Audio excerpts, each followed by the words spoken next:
په کندوز کې یو سوداګر د څه باندې 80,000 امریکایي ډالرو په ارزښت یوه سړکونه جوړه کړې چې 200 ټنه د وچې او تازه میوو ځایولو ظرفیت لري.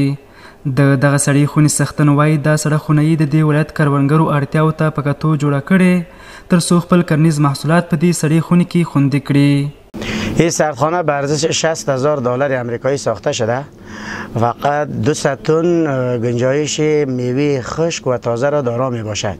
هدف ما رشد اقتصاد خود ما و از دهاقین ما از باغداران ما می باشد. 200 چند تن مال دینم یک گنجایش داره. مال دهقان می هر مردمی که می یک نگهداری میشه به مناسب سودا میشه. باید ما این رقمی دیگه سردخانه صرف جور کنن.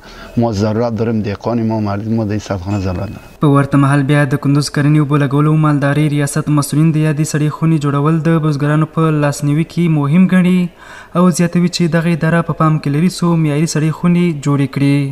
ومنګه الحمدلله دوی په څنګ کې ولاړ یو د دوی سره همکار یو لکه دغسې دوی ورور چې سرمایه ګزاري کړې د سردخانې په بخش کې دا د ملت لپاره د وطن لپاره د